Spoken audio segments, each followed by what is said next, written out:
오늘 은혜 받을 하나님 말씀은 요한복음 7장 37절부터 39절 말씀입니다.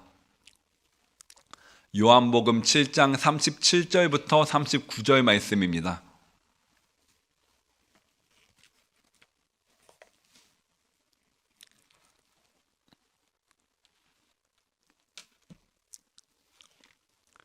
요한복음 7장 37절부터 39절 말씀입니다.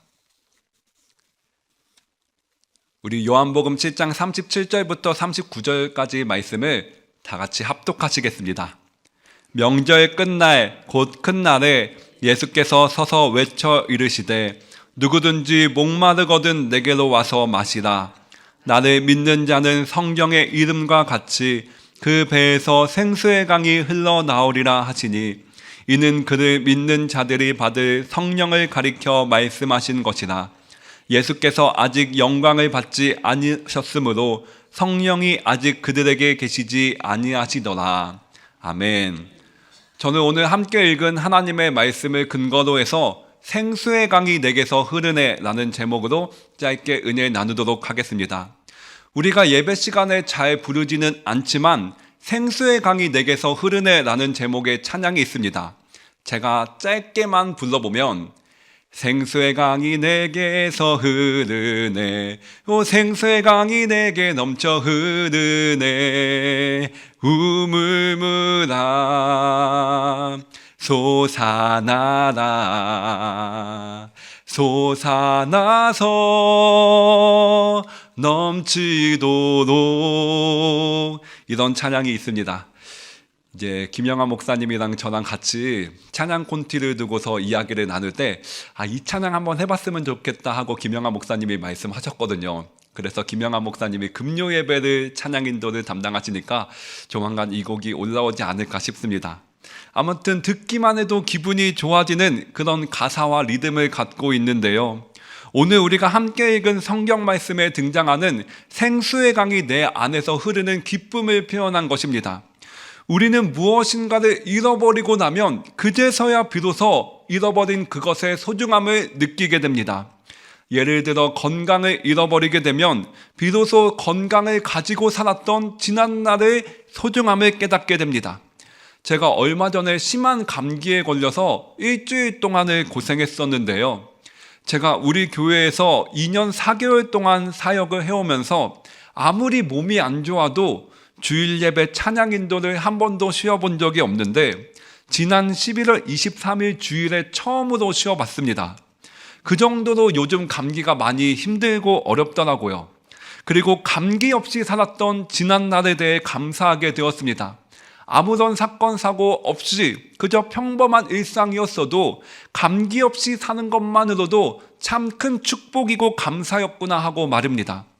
마찬가지로 우리 영혼 가운데 성령님이 함께 계셔서 은혜와 기쁨이 충만했다가 나도 모르는 사이에 어느새부턴가 그 은혜가 내 안에서 사라지게 되면 우리는 갈급함을 느끼게 됩니다.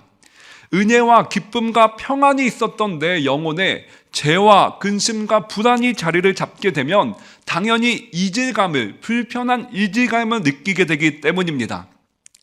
미국의 필립 얀시라는 유명한 기독교 작가가 있는데 이 작가가 저술한 유명한 책의 이름 중 하나가 내 안에 하나님이 없다입니다. 이 책이 유명세를 타서 큰 인기를 끌었다는 것은 그만큼 많은 사람들이 한때는 기쁨으로 하나님을 믿으며 신앙생활을 했었지만 어느 순간부터 그 기쁨이 사라지고 이전의 삶으로 하나님을 믿고 섬기며 기쁨으로 충만했던 이전의 삶으로 돌아가고 싶어도 잘 돌아가지지 않는 괴로움을 겪고 있음을 보여줍니다. 그렇게 영혼의 목마름을 호소하며 갈급해하는 우리와 같은 심령들에게 예수님께서 말씀하십니다. 오늘 우리가 함께 읽은 요한복음 7장 37절 말씀 제가 읽어보면 명절 끝날 곧 큰 날에 예수께서 서서 외쳐 이르시되 누구든지 목마르거든 내게로 와서 마시라 기록되어 있습니다. 여기서 처음 시작할 때 명절 끝날 기록되어 있는데요. 여기서 명절은 초막절이라는 절기를 의미합니다. 초막절은 6월절, 77절과 함께 이스라엘의 3대 절기 중 하나로 9월 말에서 10월 초에 지키는 절기입니다. 이 초막절은 이스라엘 백성들이 과거 출애굽한 이후 약 40년 동안 광야에서 텐트, 그러니까 초막을 치고 살았던 것을 기억하고 감사하는 날입니다. 척박한 광야 생활을 하는 동안 하나님께서 항상 먹이시고 입히시고 보호해 주시고 인도해 주셨음을 기억하며 감사하는 절기인 것입니다. 이 초막절 행사 중에 제사장은 항상 제단에 물을 붓는 그런 의식을 치렀었는데요. 그리고 물이 부어지는 동안 군중들은 그 주변을 돌면서 하나님께 찬양을 불렀습니다. 그리고 우리가 함께 읽었던 37절의 시작 부분을 보면 명절 끝날, 곧 큰 날이라고 기록되어 있는데 이것은 초막절의 마지막 날을 의미합니다. 초막절의 마지막 날은 초막절이 시작된 지 7일, 7째 날이 되는 날로서 마지막 날에는 제단을 붓는 의식을 7번이나 반복했습니다. 이 의식을 통해 과거 하나님이 출애굽 광야길에서 조상들에게 물을 공급해 주신 것에 대한 감사를 드렸고, 다른 한편으로는 추수 때까지 풍족한 비를 내려주시기를 하나님께 간구했습니다. 이 초막절의 마지막 날 그렇게 물을 7번 붓는 의식을 행하고 또 군중들은 그 주위를 돌면서 찬양을 부르는 이 초막절의 마지막 날에 예수님께서는 모여있는 사람들을 향해 말씀하십니다. 누구든지 목마르거든 내게로 와서 마시라, 그렇게 말씀하고 계신 것입니다. 여기서 우리는 내게로라고 자신과 확신에 찬 예수님의 말씀을 볼 수 있습니다. 자신이 없으면 내게로 오라고 말씀하실 수도 없었겠지요. 마태복음 11장 28절 말씀을 제가 읽어보면 수고하고 무거운 짐진 자들아 다 내게로 오라, 내가 너희를 쉬게 하리라, 다 내게로 오라 말씀하십니다. 예수님께 나아갈 때 비로소 참된 쉼을 누릴 수 있게 되기 때문입니다. 우리는 하나님의 형상대로 창조되었다고 창세기 시작 부분에 기록되어 있습니다. 이것은 하나님께서 우리와 같이 눈, 코, 입을 가진 존재라는 것이 아니라 하나님께서는 눈에 보이지 않는 영적인 존재인데 우리 또한 육신이라는 껍질 안에 영혼이라는 영적인 존재로서 살아가고 있다는 것입니다. 우리 또한 하나님의 형상을 닮아 창조된 영적인 존재, 영혼을 가진 존재이기 때문에 이 영혼이 채워지지 않으면 갈급함과 공허함을 느끼게 됩니다. 그리고 이 영혼을 채우기 위해 사람들은 가진 방법으로 이 세상에서 여러 가지를 구하며 찾고 있지만 이 영혼은 오직 우리 영혼을 창조하신 하나님으로만 채워질 수 있다는 것입니다. 그러므로 이 영혼을 채우기 위해서 다른 곳에서 헛수고를 할 필요가 없기 때문에 예수님께서는 자신에게 나와서 체험을 받으라고 말씀하고 계신 것입니다. 제가 고등학교 친구 중 한 명이 원래는 막 정적이고 그리고 어떤 것에 몰입하는 친구가 아니었는데 그 친구가 20살이 넘어서 내호흡이라는 그런 명상에 좀 심취하게 되더라고요. 그리고 그거에 심취하다가 말겠지, 좀 취미생활로 누리다가 말겠지 하고 생각했었는데 나중에는 더 깊이 그곳에 심취해서 그곳에 임원까지 하고 그곳에 깊이 몸담게 되는 경우를 제가 보았습니다. 그리고 기독교에서는 그 내호흡, 명상을 이단으로 규정하고 있는데요. 그 친구가 왜 그곳에 심취하게 되고 그곳에 임원까지 할 정도로 운영진이 될 정도로 그렇게 정적이거나 그렇게 집중과 명상에 관심이 없는 친구가 왜 그랬을까 하고 곰곰이 생각해보면 그 친구 마음 가운데도 이 세상의 근심 걱정 염려를 해결하기 위한 마음의 갈급함이 있었다는 것을 제가 느끼게 됩니다. 마음의 평안을 갈망하고 어떻게 하면 참된 만족을 얻을 수 있을까? 이 세상에서는 만족이 되지 않으니까 내 호흡으로 명상으로 내 영혼이 달래지는 것 같아서 그곳에 깊이 심취하는 그런 모습을 볼 수가 있었습니다. 하지만 예수님께서는 말씀하십니다. 누구든지 목마르거든 내게로 와서 마시라.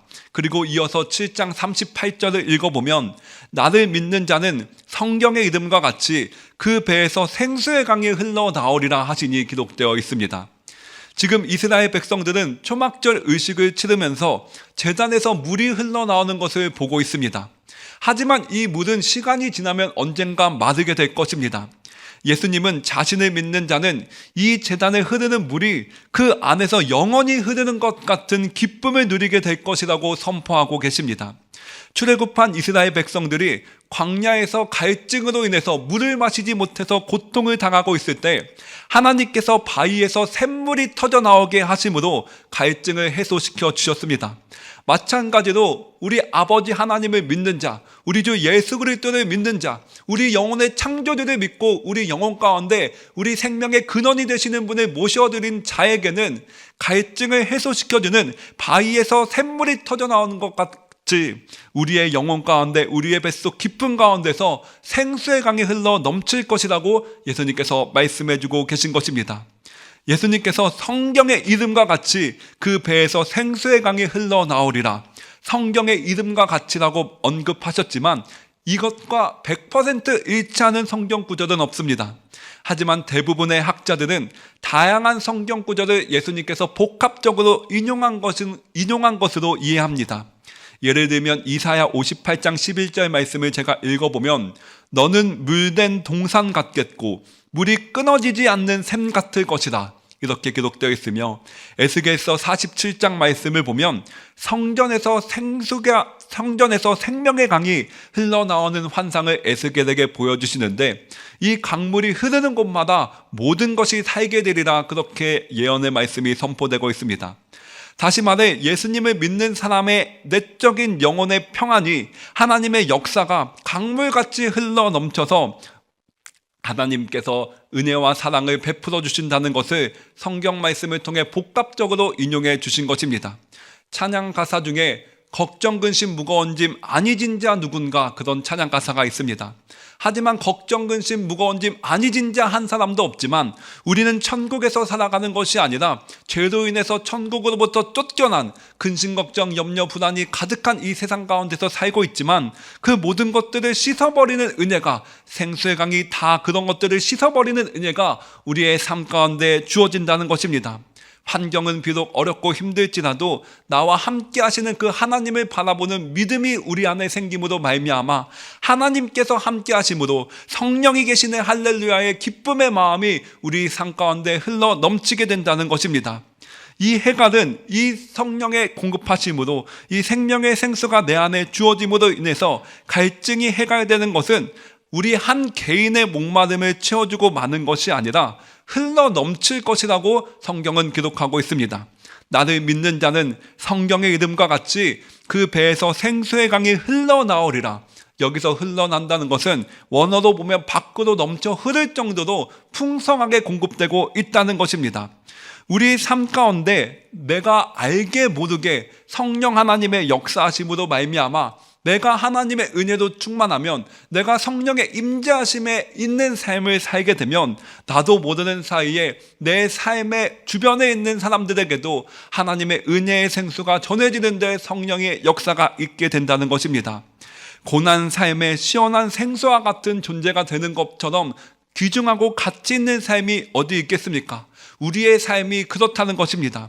우리가 그것을 의식하지 않게 되더라도 말입니다. 왜냐하면 우리는 하나님을 믿는 자이기 때문에 우리 주변에 하나님이 어떠한 분인지를 나타내는 그리스도의 편지와 같은 존재입니다. 하나님을 믿는 자들을 바라보는 세상의 시선들은 하나님을 믿는 자는 어떤 삶을 살게 될까 마음 가운데 은연한 기대감이 있기 마련입니다. 왜냐하면 눈에 보이지도 않고 손에 잡히지도 않고 귀로 들을 수 없는 존재를 있다고 믿으며 또 그분의 사랑이 어마어마하다고 마음 가운데 믿고 있는 존재이니 그들의 삶이 어떠한 삶인지 은연중에 기대감을 갖게 되고 우리의 삶을 통해 하나님이 어떠한 분인지, 교회는 어떠한 곳인지 그들이 알게 되기 때문입니다. 그러므로 우리는 우리가 의식하나 의식하지 않으나 어딜 가든 그리스도의 편지, 하나님의 존재를, 또 하나님의 사랑이 가득한 교회를 전하는 자들입니다.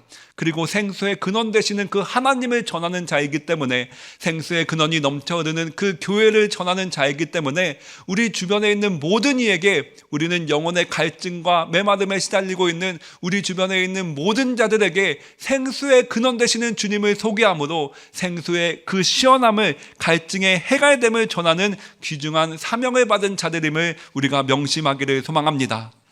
이어서 7장 39절 말씀을 보면 이렇게 기록되어 있습니다. 이는 그를 믿는 자들이 받을 성령을 가리켜 말씀하신 것이라. 예수께서 아직 영광을 받지 않으셨으므로 성령이 아직 그들에게 계시지 아니하시더라. 이렇게 기록되어 있습니다. 즉 예수님께서 말씀하신 그 배에서 생수의 강이 흘러나오리라 하시니 그 생수의 강은 곧 성령의 임재하심이라고 말씀해 주고 계신 것입니다. 하지만 요한은 이 선물은 예수님께서 죽으시고 부활하신 이후에, 예수님께서 영광을 받으신 이후에 우리에게 주어질 것이라고 계속해서 성경에 기록하고 있습니다. 애굽을 탈출한 이스라엘 백성들이 광야에서 목마름으로 고통을 당하고 있었던 것처럼 예수님 시대의 사람들도 자신을 구원해줄 메시아에 대한 갈증이 있었습니다. 그들은 로마의 치하에서 자신들을 구원해줄 정치적이고 신적인 능력을 가진 구원자를 갈망하고 있었습니다. 그리고 이 시대를 살아가는 우리에게도 여전히 영적인 목마름이 있습니다. 우리는 하나님의 창조함을 받아 하나님의 자녀로서 하나님을 영원토록 찬양하며 하나님 품 안에서 영원토록 살도록 창조된 존재인데 우리의 현실은 그렇지 않기 때문입니다. 하나님 품 안에서 영원히 함께 하나님과 동행하며 살아가야 할 존재가 죄로 인해서 하나님과 단절되고 끊어진 이 세상 가운데 살아가고 있기 때문에 우리 영혼은, 우리 모든 사람의 영혼은 끊임없는 갈증을 느끼게 되고 끊임없는 마음 가운데 공허함을 느끼게 됩니다. 하지만 이 공허함을 해결할 수 있는 유일한 길이, 예수님께서는 그 배 가운데 생수의 강이 흘러넘치는 유일한 길이 성령을 받는 것임을 우리에게 말씀해 주고 계십니다. 영원히 마르지 않는 샘, 곧 성령으로 우리의 삶이 충만할 때, 성령으로 충만하다는 것은 곧 하나님과의 친밀한 삶이 우리 가운데 충만하다는 것을 의미할 것입니다. 우리가 삶에서 이렇게 예배드리며 또 하나님의 말씀을 가까이 하며 하나님께 기도드리며 그리고 하나님께서 우리에게 당부하신 것을 이 세상에서 실천하며 살며 하나님과 교제하는 삶을 우리가 많은 시간 투자하면 투자할수록 하나님과 더욱더 깊은 교제 관계 안으로 우리는 나아가게 될 것이며, 하나님과의 더욱더 깊고 친밀한 교제 안에서 우리는 성령으로 충만한 삶, 우리 주변에 근심, 걱정, 염려가 있을지라도 그것을 다 씻어내버리는 성령의 생수가 흘러넘치는 귀하고 복된 축복의 삶을 살아갈 수 있게 될 것입니다. 하나님께서 이렇게 축복을 우리에게 약속해 주셨지만 우리가 죄로 인해서 이 땅 가운데 하나님과 끊어져 사는 것이 아니라 우리가 이 땅 가운데 사는 동안에도 성령의 생수가 우리 영혼 가운데 흘러넘칠 수 있는 유일한 길, 우리 하나님을 믿고 우리 주 예수 그리스도를 믿고 성령 하나님을 내 안에 모셔드리고 그분과 우리가 친밀한 교제 가운데서 살아가는 그 길을 우리에게 제시해 주셨지만, 하지만 이것이 우리 마음 가운데 주어진 것은 오직 하나님의 전적인 은혜의 선물로 인함입니다.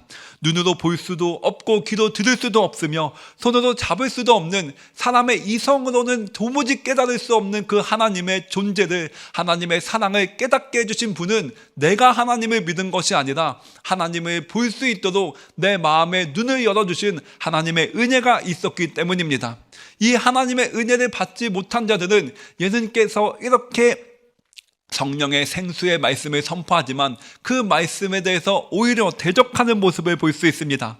이어서 나오는 40절과 41절 말씀, 이 말씀을 들은 무리 중에서 어떤 사람은 이 사람이 참으로 그 선지자라 하며 어떤 사람은 그리스도라 하며 어떤 이들은 그리스도가 어찌 갈릴리에서 나오겠느냐. 이어서 42절에 성경에 이르기를 그리스도는 다윗의 씨로 또 다윗이 살던 마을 베들레헴에서 나오리라 하지 아니하였느냐 하며 예수님의 출신에 대해서 의문을 갖습니다.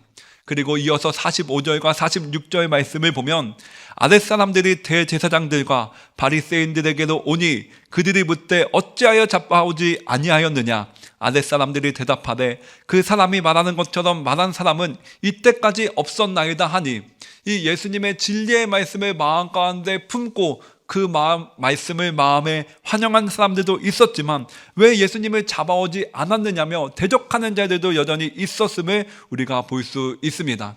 이것을 볼 때 우리에게 성령의 생수가 흘러나옴으로 인하여서 이 근심 걱정 많고 괴로움과 영혼의 갈급함과 메마름으로 고생하며 살아가는 이 땅 가운데의 삶에서 하나님의 은혜를 우리에게 허락해 주셨음에도 불구하고 우리 사람의 이성으로는 도무지 깨달을 수 없는 그 하나님의 깊고 놀라운 신비를 우리에게 보여주고 있습니다.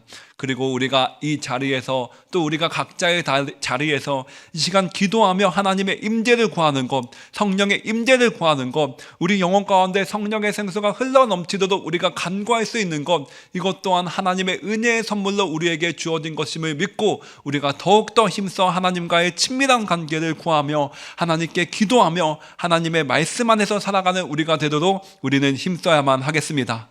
마지막으로 중세 프랑스 시인인 프랑스아 비용이라는 사람이 자신의 시에서 이렇게 표현했는데요. 나는 샘물 곁에서 목말라 죽어가고 있다, 이렇게 표현했습니다. 나는 샘물 곁에서 목말라 죽어가고 있다. 하나님을 알지 못하는 사람들의 삶이 이와 같다는 것입니다. 물질적으로는 풍부한 삶을 살아가고 있는데 풍부한 샘물 곁에 내가 있지만 정작 본인은 목마름으로 고통받고 있다는 것입니다. 이 세상에 많은 사람들이 이 세상에서 살아갈 때 영혼의 공허함으로 목마름과 메마름으로 인하여서 기간하고 고생하고 있습니다. 하지만 많은 사람들이 예수 그리스도의 셈에서 목마름을 해결받는 것을 우리는 알고 있습니다. 사마리아 여인이 자신의 인생의 갈급함을 예수님으로 말미암아 해결했던 것처럼 우리도 이 세상에서 살아갈 때 영혼의 공허함을, 이 세상에서의 메마름과 갈급함을 우리가 해결할 수 있는 것은 유일하게 우리 주님께서 주시는 은혜의 생수가 우리 영혼 가운데 흘러 넘치는 것임을 우리가 기억하기를 소망합니다. 그리고 우리는 그 진리를 깨닫고 발견한 자이기 때문에 이 은혜의 선물을 우리가 낭비하지 않고 은혜의 선물을 우리가 날마다 더욱더 귀중히 여기며 더욱더 힘써 하나님을 구하고 더욱더 힘써 하나님과 친밀하게 살아가는 우리 모두가 되기를 소망합니다. 함께 기도하겠습니다. 사랑의 주님, 우리는 하나님 품에서 살아가고 있는 것이 아니라 죄로 인해서 하나님과 단절된 이 땅 가운데서 살아가고 있기 때문에 당연히 하나님으로부터 멀리 떨어져 나온 영혼의 공허함을 느끼며 살아갈 수밖에 없는 존재들입니다. 하지만 웬일인지 왜 은혜인지 이 땅 가운데 예수님께서 사람의 몸을 입고 오셔서 십자가에 못 박혀 죽으시고 부활하심으로 그 희생과 사랑 덕분에 우리가 죄에서 구원받아 하나님의 자녀로 살며 하나님의 품 안에 살아가는 은혜를 누릴 수 있게 해주시니 감사드립니다.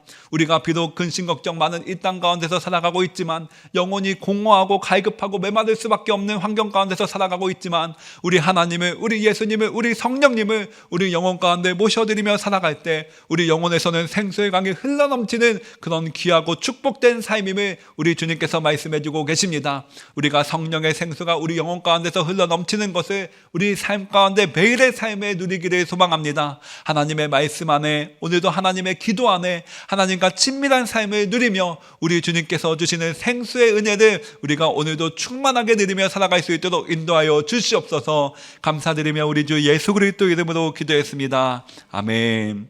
하늘에 계신 우리 아버지여, 이름이 거룩히 여김을 받으시오며 나라가 임하시오며 뜻이 하늘에서 이루어진 것 같이 땅에서도 이루어지이다. 오늘 우리에게 일용할 양식을 주시옵고 우리가 우리에게 죄 지은 자를 사하여 준 것 같이 우리 죄를 사하여 주시옵고 우리를 시험에 들게 하지 마시옵고 다만 악에서 구하시옵소서. 나라와 권세와 영광이 아버지께 영원히 쌓옵나이다. 아멘.